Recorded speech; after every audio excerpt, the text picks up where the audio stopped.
I now pass the floor to Ms. Samantha Cristoforetti.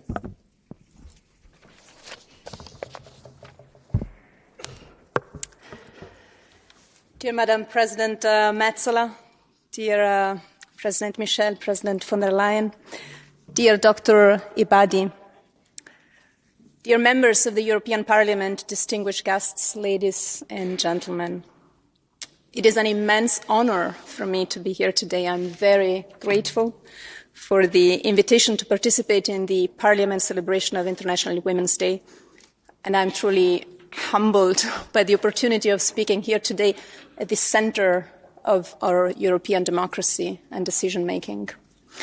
And I am humbled by the opportunity of taking the floor just before Dr. Ebadi, a woman who has been a true champion of women's rights in the face of brutal discrimination and who has suffered terrible personal consequences for her willingness to fight. And for that, I thank you, Dr. Ebadi.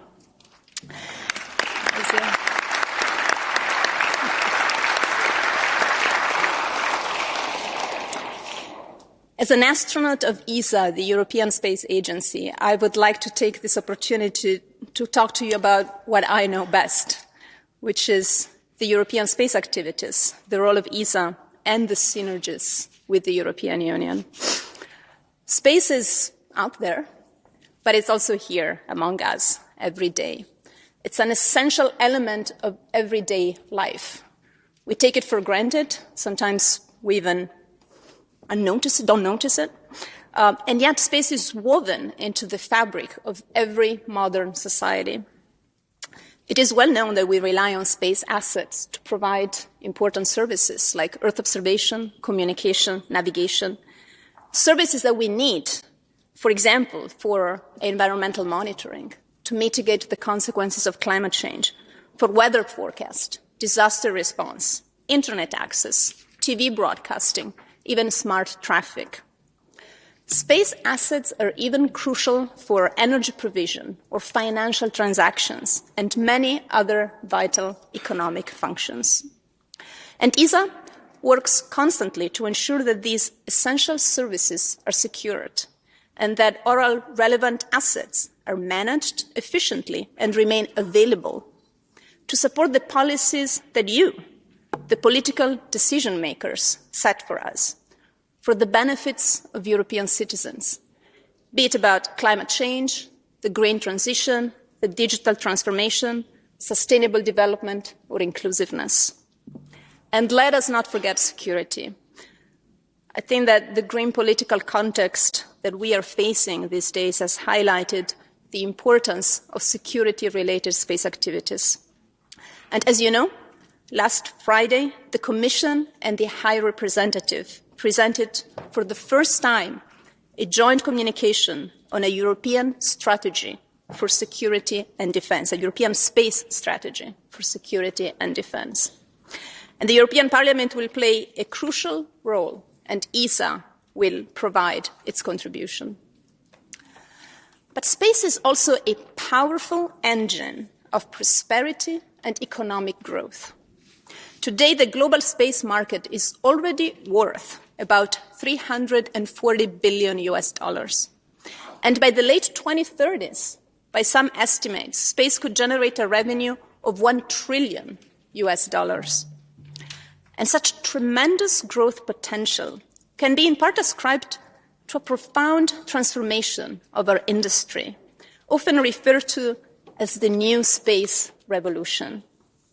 New players are getting involved, often from outside of the traditional space sector. Old and new companies pursue profit and growth through novel business models. Risk sharing with public institutions through public-private partnerships, and early financing through venture capital. The reduction in the cost of access to space, brought about, for example, by the reusability of launchers, has made mega constellations a reality. The miniaturization of electronics has made satellite platforms smaller and cheaper, and yet more capable and versatile. Let me add, however, in all honesty, that many of these new space developments are far more advanced in North America than they are here in Europe. Still, the opportunities are there for Europe to take if we choose to be ambitious in our goals and pursuits. ESA's member states have already raised the level of ambition. Our ministerial meeting last November in Paris secured a record budget of 16.9 billion euros for the coming 3 years. That is a 17% increase with respect to the preceding ministerial back in 2019. A clear sign that our member states understand space as a strategic component of our industrial and technological sovereignty. ESA brings world-class expertise, unique know-how in the area of space, science, technology, and applications, along with its rich experience in space project management. But an ambitious European approach needs partnerships with national institutions, academia, industry, and with the European Union. ESA and the European Union each bring their specific mandates, competencies, and strengths to the table. ESA's Agenda 2025, which was published on the very first day in office of ESA's Director General, Josef Aschbacher, lists a renewed and enforced partnership between ESA and the EU as a top priority. ESA and the EU have embarked on major common success stories. Copernicus, the world's largest and most successful Earth observation program, providing decision makers, researchers, entrepreneurs, and the public with information on the state of our planet. Galileo, Europe's own global navigation satellite system, providing a highly accurate, guaranteed global positioning service under civilian control, featuring the world's most accurate navigation system. And the new Secure Connectivity IRIS² program, which will provide a new, sovereign and secure space-based communication infrastructure in Europe to improve strategic autonomy, digital resilience, security, technological non-dependence, and commercial competitiveness. Many in the European Parliament may not know, but ESA was at the origin of both flagship programs, Copernicus and Galileo. And ESA is grateful that the EU and the European Parliament stepped up to the challenge and enabled what have become two of the world's most successful space programs. We can all be proud of these achievements, and ESA is particularly grateful to implement these programs together with the EU. At ESA, we have a full agenda this year. Among other things, we are tackling the critical European launcher situation, with the top priority of restoring independent access to space for Europe. In Copernicus, we are preparing the next generation Sentinel satellites, and we do need to close a funding gap of 721 million euros. The European Parliament's support will be crucial to achieve this. We will also launch two exciting new science missions: JUICE, to explore the icy moons of Jupiter in April, and Euclid, with which we will better understand dark matter and dark energy in July. Ladies and gentlemen, Europe has a rich history of space achievements, including what is possibly dearest to me in human spaceflight. Through our partnership in the International Space Station, we have secured opportunities for Europeans to fly to space, and for European scientists to do research in microgravity. We are a strong partner in the NASA-led Artemis program of lunar exploration, providing the European service module for the Orion spacecraft, and a significant portion of Gateway, a space station that will fly in lunar orbit. Together with NASA, we intend to retrieve and bring back to Earth samples of Martian soil. As a member of the European Astronaut Corps, I myself had twice the privilege of representing Europe in space. Thank you.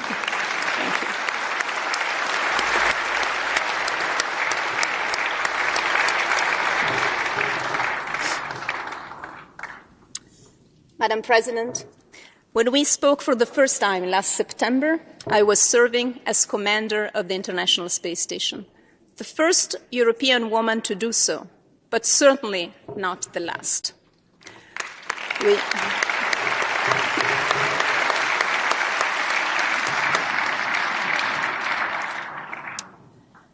At ESA, just last year, we selected a new class of career and reserve astronauts, and over half of them are women. And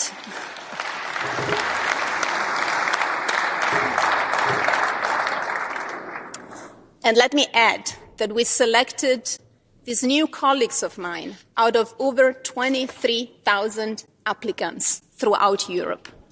This, ladies and gentlemen, is the power of space to inspire, to spark passions in our youngsters around Europe. As an astronaut, I have witnessed that many times, how space can spark passions and dreams. Those passions and dreams that make our youngsters choose studies, education, and careers in science and technology, so that they acquire those competencies that are so strategically important for Europe, for our research, for our industrial competitiveness, for our entrepreneurship. I have seen how the ability of sending human into space acts as a confidence builder in a society. It builds the confidence that a nation or a community of nations like ours can tackle the really difficult, ambitious challenges. If we can send humans into space, there's nothing we cannot do, right? Let us have that ambition in Europe.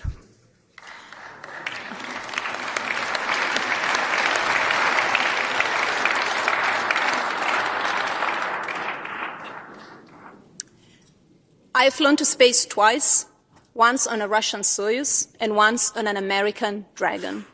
Twice I have fulfilled my dream of flying to space.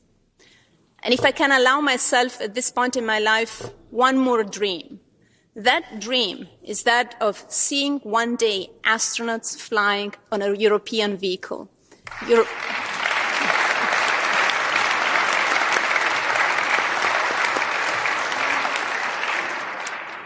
Flying our astronauts to space on our own vehicle, welcoming astronauts from other parts of the world on our own European space vehicle. It will be a mighty political, strategic, cultural, psychological, even philosophical symbol. It will be an expression of Europe's ambition to gain a position in space that matches Europe's political and economic weight. It will allow us to continue to cooperate in international partnerships, but do that on a more equal level. It will allow us to not miss out on the enormous strategic and economic opportunities that space offers. And it will allow us to develop and retain in Europe vital STEM talent, and to develop the capabilities, but also the mindset that is needed to solve the many big challenges that we are facing for the benefits of the citizens in Europe and all over the world. Let me conclude by recognizing the important role that the European Parliament and the ITRE Committee in particular has played and continues to play in its consistent support of space activities. You have been a competent and reliable partner for ESA in all of our discussions and negotiations, as well as in the preparation of the legislative basis for our common space projects, Galileo, Copernicus, and now IRIS². And it is therefore an incredible honor to be able to hand over today the European flag that flew with me on the International Space Station.